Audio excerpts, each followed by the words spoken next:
you just talk about your performance? Why were you able to be so successful? You're more aggressive, or what? I think my teammates did a great job finding me my right actions.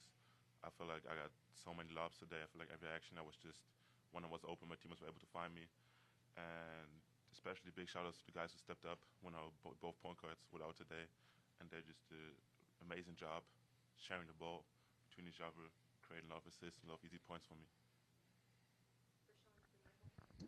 If you guys could both just kind of talk about what practice has been like the last several days since the Tennessee loss, and what's the energy been like? What's kind of been the focus leading up to today's game? Well, we always want to have good energy in practice. You know, obviously nobody wants to lose, but you know, even when you lose, you got to come back the next day with fiery energy. You know, we didn't. You know, we had to watch the film. You know, obviously there was a lot of bad things. There were some good things, but a lot of bad things that we could work on, and we knew that. And you know, a big emphasis for us the past couple of days was getting the bigs involved, like this guy. And I thought we did a good job of that today. You know, I mean, 18 points for Sananda. Like, we got to continue to do that. You know, he's one of the best lob threats in the country. He's good with his back to the basket. So we got to continue to get him, Zoo, Ali, like, get him the ball. And especially with our 2 point guards out, you know, they were kind of like the point centers on the court, you know. So that was a big emphasis for us, and I thought we did a good job of that today. Isaac, it seemed like offensively in the first half, at least for the first 15 minutes, guys were kind of sluggish on the offensive end, trying to get shots to fall, and then you kind of got hot. Could you just talk about that stretch, which kind of ignited that 17-0 run to finish the half?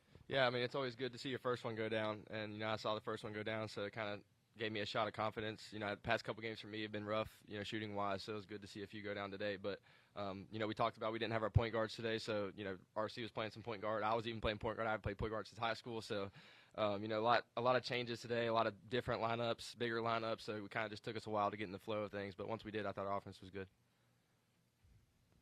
Sananda, if you could just kind of talk about it, the fact that Isaac just mentioned it, playing with more big guys in there, just that chemistry of you working with Zoo or Ali. How did that, you know, I'm guessing you all have been practicing that this week. How's that going? How'd you feel that went today? Like I said, I felt went pretty good. Like I said, the guards were out, so a lot of players stepped up. We had a lot of big lineups with Kaysen, me, Kanai, Vaughn, and Zoo and Ali on the court, and I felt we matched pretty good. There's still some stuff to work on for us, but I saw if we more often on the court together and also practice more in it, we're looking pretty good, I'd say. When you talk about getting at the bigs more involved, was it kind of a matter of like, you know, bringing in some different schemes or, you know, I guess kind of like actions to get you the ball more, or is it just kind of like putting, you know, putting more of an emphasis on, you know, making sure that you guys get the ball? It was both.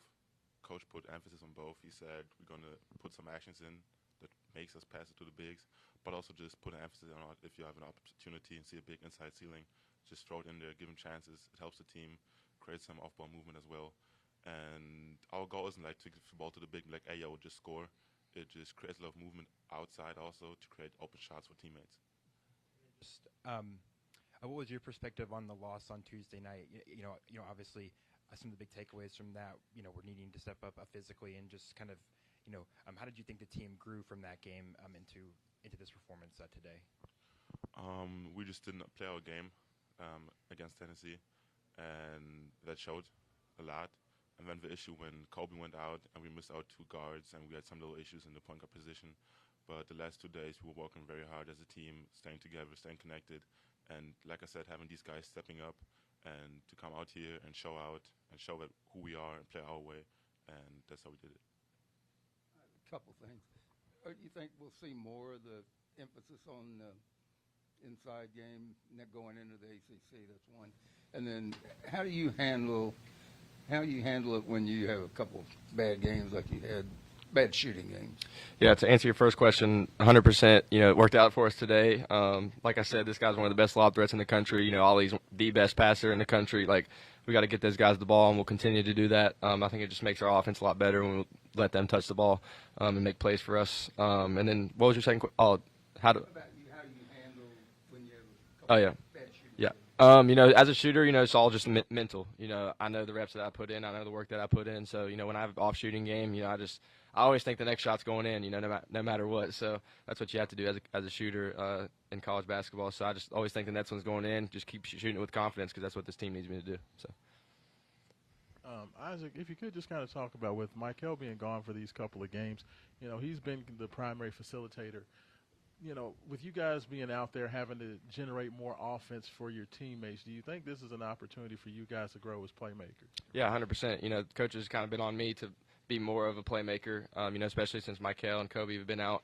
RC's been doing a great job. Woolley, he's been doing a great job. He had 4 or 5 assists tonight.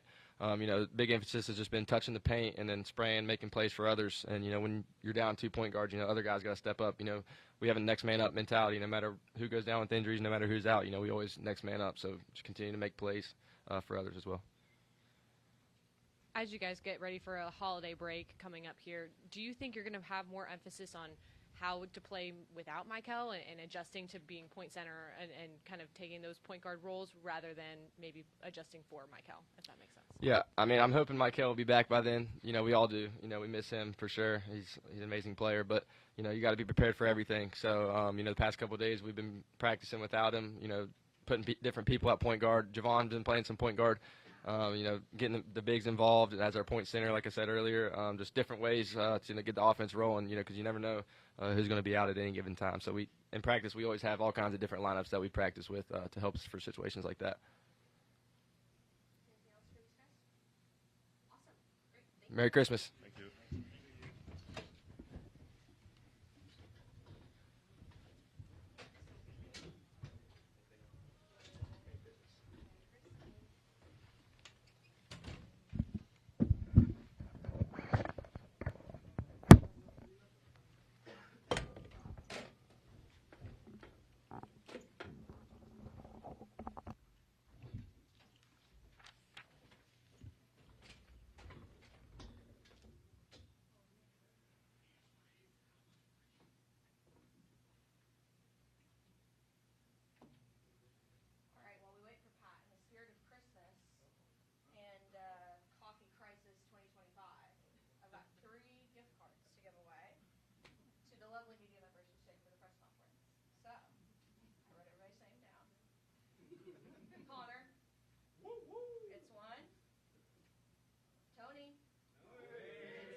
I think Travis has been at Montana for a long time, and they've been kind of the gold standard in that league for a long time. They've been to multiple NCAA tournaments.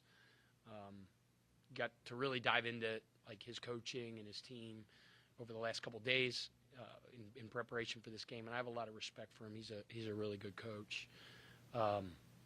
You know, those games right before Christmas, I don't want to say like, you know, trap games. I hate saying that, but you always worry a little bit about your guys already, you know, having sugar plums dancing in their heads and stuff like that.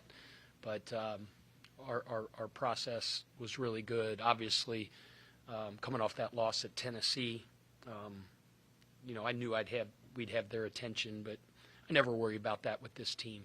They're always professional in their approach, and they gave this team the respect they deserve in preparation. And overall, I thought we did a good job of carrying out the game plan. You know, I kind of reminded those guys in the locker room how, you know, on June 5th we come together and we have this PowerPoint presentation, and, you know, I hit the clicker and then each segment of the season pops up. And I tell those guys to be fully present where you are. And, you know, the first one is summer 1. Check. Summer 2. Check. Then it's August, September pre-practice. Check. And then it's the 6 weeks of practice before preseason games start. Check. And then it goes to non-conference, which we just finished. Check. And I tell those guys all the time, like, don't blink. Be present. Enjoy the journey. Enjoy your teammates because it goes so fast. I told them you're going to be old like me in the snap of a finger. So wherever you go to play next at the professional level, it's never, ever, ever going to be like it is in college. You know, that connection to the student body, to your teammates. Once you get out in the professional world, it's just different. And, you know, the next one was checked off today, and we played a tough non-conference schedule. I told them I felt like we left some meat on the bone and wish we could have a couple games back. But if you would have told me with the schedule we're playing, hey, you're 10-2 going into Christmas, you know, I'm never satisfied unless we win every single stinking game. But I did tell them in that locker room, because I don't think they hear it from me enough, that I am very proud of them. I'm proud to coach them. It's a great group, very talented.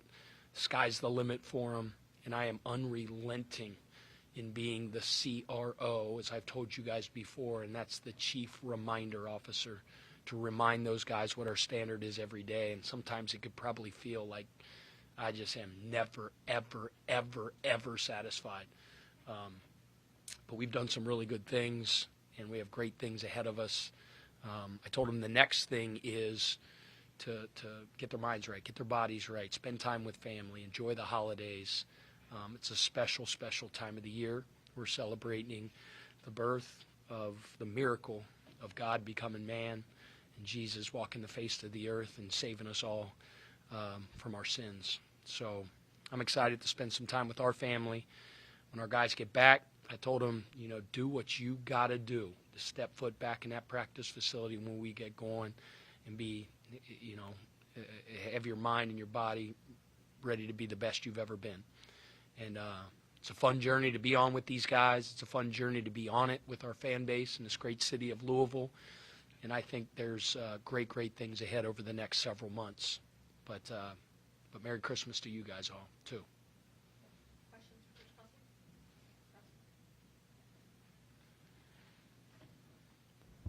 How much of what happened at Tennessee had to do with your game plan today, going inside more and getting more out of your big people and so forth? Yeah, we addressed that. We just talked about we got to get them more involved and get them some touches in a lot of different ways.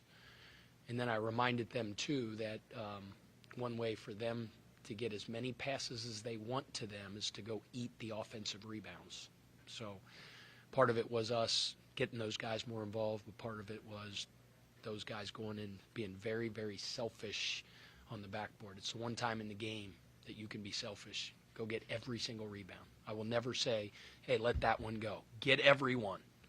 So, but yeah, that was an emphasis over the last couple days.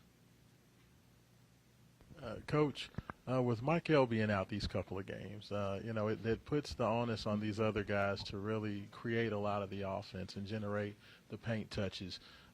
Just Do you think that this makes the team better in the long run because they don't have him to lean on and that talent? I mean, we're a team. Like, next man up.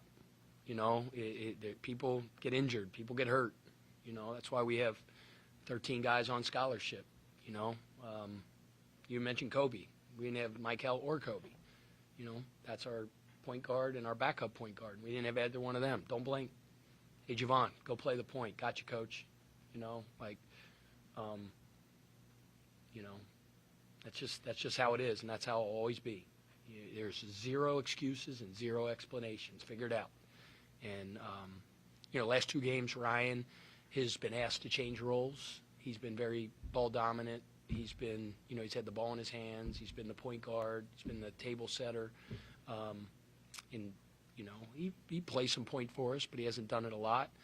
And Javon Hadley, who is one of the best Swiss Army knives I've ever coached, like, Javon's just that guy that, like, you could put him at the 1, the 2, the 3, the 4, and the 5. And you could call any one of our set plays, and he would go run it perfectly. You know, it's just how he is, and that's a luxury of having a guy like that. And when your lineups are all screwed up like that, you don't have your 2 point guards. I mean, you know, and we're intricate in the things we run, and now all of a sudden we're in a baseline out of bounds, and Javon has to know the things that the 1 does. Got it, coach. I mean, that's just being accountable and being a great teammate, and takes pride in it. He takes pride being that guy that, man, plug me in anywhere, and then I'll go do it. So, if anybody goes out, you mentioned the question about Michael, but any player on our team went out, the other guys would have to step up, change the role a little bit, and we wouldn't make any excuses or give no explanations about why this guy didn't play or this guy didn't play. It's like everybody's expect to be ready when their name's called. And I thought our guys did a good job of that today, and you know, and then did a pretty good job at Tennessee. Obviously, we had to be better, but a lot of lessons learned from that. Coach Isaac's shot hasn't been falling for him lately. Can you talk about his mindset and coming into the game and how big that was for him to kind of spark that 17-0 run? Yeah, I mean, I think great shooters like Isaac, Ryan Conwell's like that, Rain Smith was like that. They think different. They don't think like normal human beings. It's like, I've said this before, they have like the shortest memory that you could possibly have. Like, great shooters are like, and I don't know if my son Johnny is going to be like a great, I'm not anointing him as a great shooter, but that little sucker can shoot it. He didn't get this trait from his dad, and I'm glad, because his dad missed 2 in a row, and I wasn't shooting the next one. Johnny will miss 42 in a row, and the next one is going up with zero hesitation. That's a gift and a talent, you know, and not everybody has that. You know, Rain Smith could miss 20 in a row. Give it to me. The next one. Have you ever seen Isaac hesitate? He didn't make it. Everybody's like, well, his mentality. They're the type of guys you got to tell them, you don't want them to shoot, take them out, because they're shooting. Closer in baseball, you know, like big stakes, big lights, 9th inning, crowd's going crazy, you come up, ball's in your hand. And if you're going to be a great closer, it's like a great shooter, you got to have the right temperament. Because sometimes you're going to throw one in the middle third, and the guy's going to smack one, and they're going to walk off, and they're going to go pour water bottles on each other, and you're going to walk off with your head down. Closers don't care. Give me the ball. So everybody keeps asking me about, like, Isaac don't need no confidence. The next one's going up. And you saw tonight, you saw a few go in, and he got going. That's how I want him to be. Beck, you talked about, you know, you went 10-2 during non-conference. Now, you got to earn it. You got to earn the right to do that. Like you know, Isaac McNeely, like, fingers bleed from the amount of shots that he shoots and his investment in his game. Rain Smith, like, some guys are early guys, some guys are late guys. But I would walk in, I get there crazy early. Boom, boom, boom, balls bouncing in the morning. Rain Smith. You know, they earn it.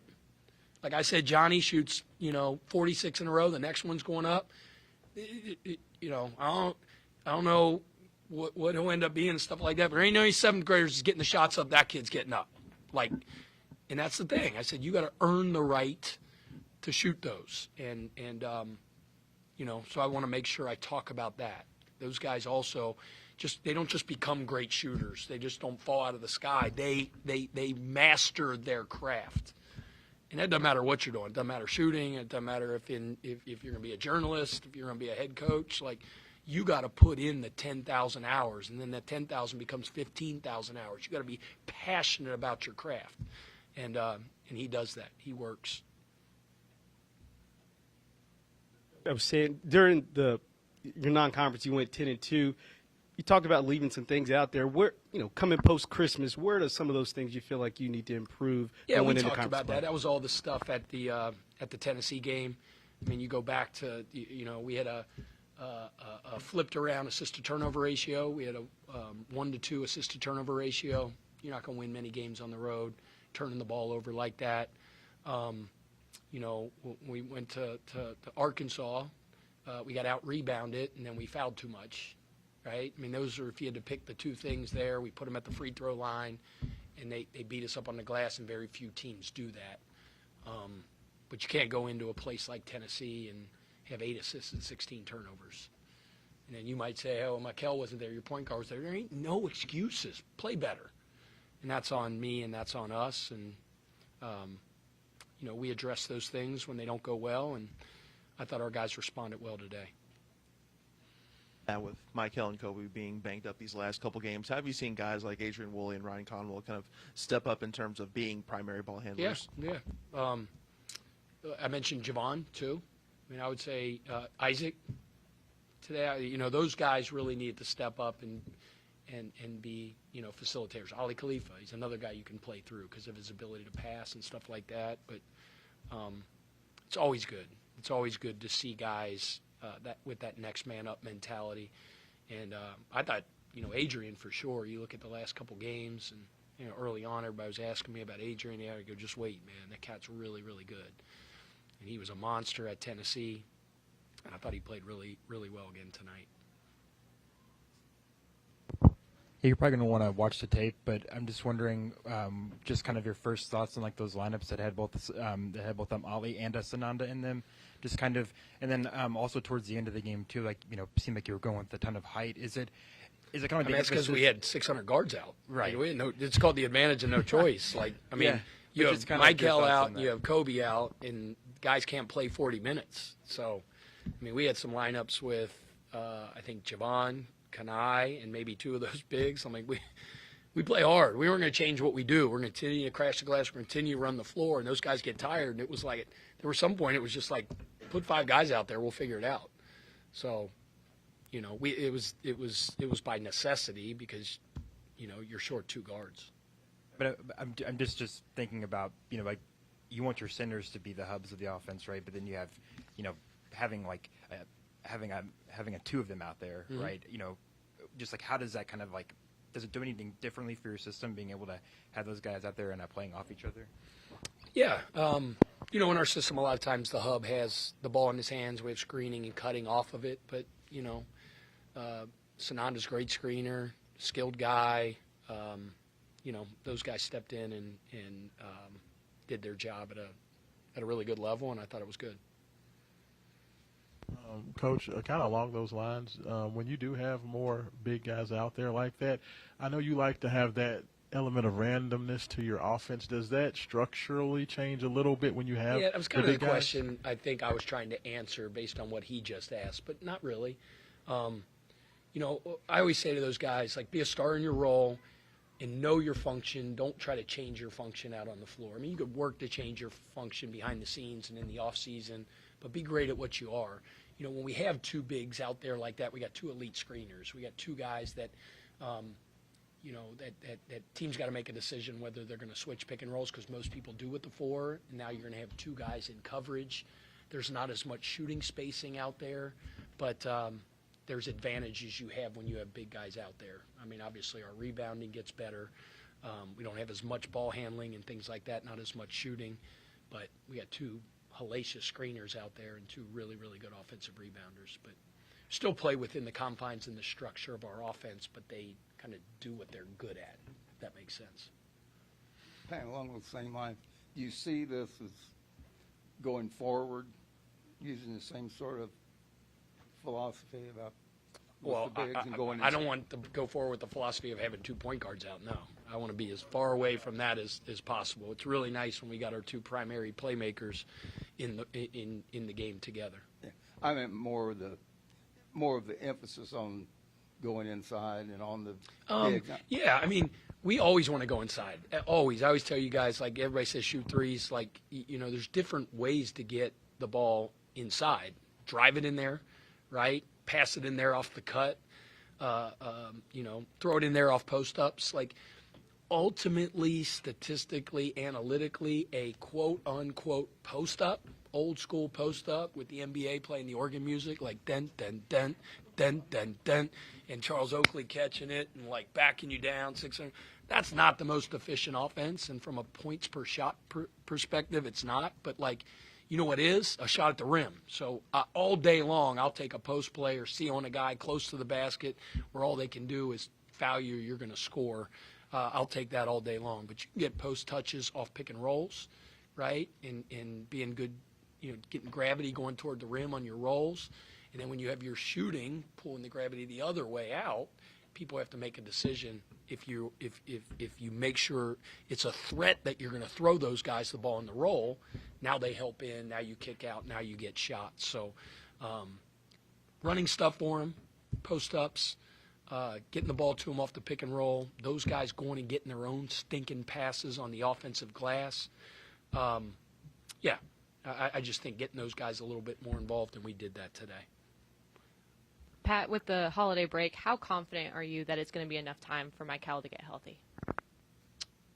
I have no idea. I mean, I'm not God, so I don't know. But we're hoping that time off will allow him to heal. And from a medical standpoint, I don't know the answers.